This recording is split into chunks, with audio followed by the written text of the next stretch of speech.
پاکستان سے کسی نے پوچھا ہے اگر کوئی قرآن مجید پر ہاتھ رکھ کر جھوٹی قسم اٹھا لے تو اس کا عذاب اور کفارہ کیا ہوگا، رہنمائی فرما دیں۔ نبی صلی اللہ علیہ وسلم نے فرمایا کہ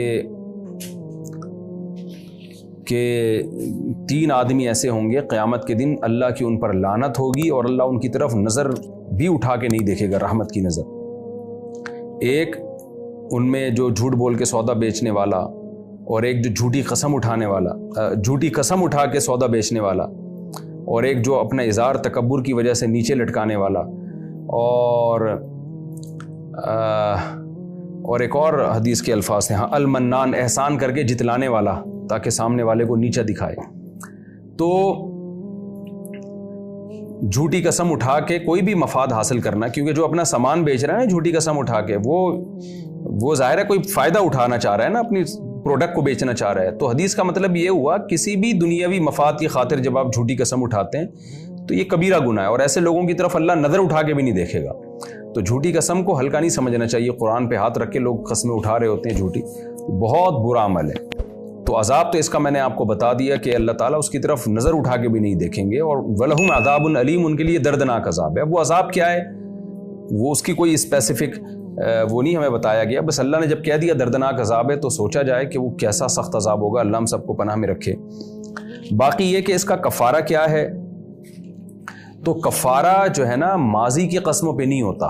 آپ نے کوئی جھوٹی قسم اٹھا لی تو اس کا کفارہ یہی ہے کہ رو دھو کے اللہ سے توبہ کریں، اور جس کے سامنے قسم اٹھائی ہے اس کے سامنے آپ بتائیں کہ مجھ سے غلطی ہوئی ہے، میں اللہ کے عذاب سے ڈرتا ہوں۔ لیکن ایک بات خوب سمجھ لیں، ایسی باتوں پہ لوگوں پہ قسمیں اٹھانا جن کا ان کی پرائیویسی سے یا ان کا ذاتی عمل سے تعلق ہے، یہ قسم اٹھوانا ہی جائز نہیں ہے۔ مثال کے طور پر کسی نے چھپ کے گناہ کیا، اس کا معاملہ اللہ کا معاملہ ہے، اب آپ اس سے کہہ رہے ہیں کہ تم یہ گناہ کیا، وہ کہہ رہے ہیں میں نے نہیں کیا، آپ کے قرآن پہ ہاتھ رکھ کے قسم اٹھاؤ، تو ایسے موقع پہ جو قسم اٹھوا رہا ہے وہ بھی گناہ گار ہوگا کہ بھئی تمہیں کیوں کسی کے ذاتی معاملات میں گھس رہے ہو تم۔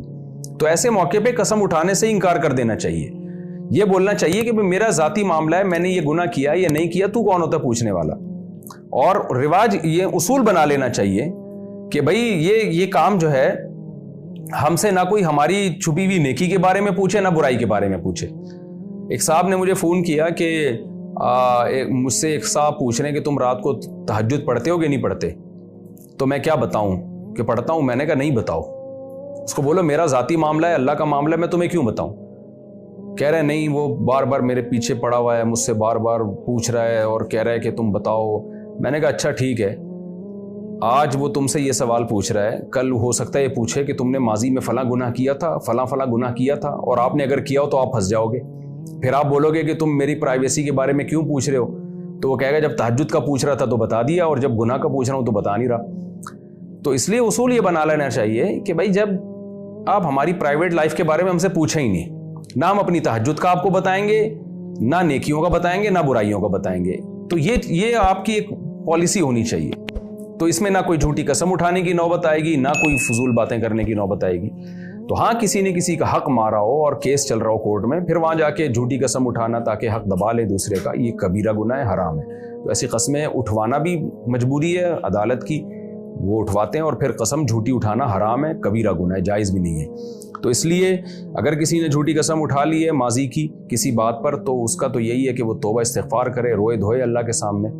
اور اگر فیوچر کی کوئی بات پہ قسم اٹھائی ہے کہ میں یہ کام نہیں کروں گا، تو اس قسم کو پورا کرنا لازم ہے۔ اگر یہ کام کر لیا تو قسم بھی ٹوٹے گی، گناہ بھی ملے گا، اور کفارہ بھی ادا کرنا پڑے گا۔ 10 غریبوں کو 2 ٹائم کا کھانا یا 2.25 کلو گندم ایک غریب کو دے دیں، اس طرح 10 غریبوں کو دے دیں تو بھی ہے، یا اس کی قیمت بھی دے سکتے ہیں۔ اور اگر کوئی خود غریب ہے، پیسے نہیں ہیں، تو پھر 3 روزے لگاتار۔ یہ ہے جب غلط بات پہ قسم، صحیح بات پہ قسم اٹھائی ہو۔ اور اگر غلط بات پہ قسم اٹھا لی ہے، یعنی کرنے کا کام تھا اور قسم اٹھا لی کہ میں نہیں کروں گا، تو پھر ایسی قسم کو توڑ دینا چاہیے، کفارہ بھی ادا کرنا چاہیے، اور توبہ استغفار بھی کرنا چاہیے کہ غلط چیز، ایسی چیز پہ قسم کیوں اٹھائی میں نے۔ جیسے کوئی قسم اٹھا لے کہ میں ماں باپ سے بات نہیں کروں گا، تو غلط بات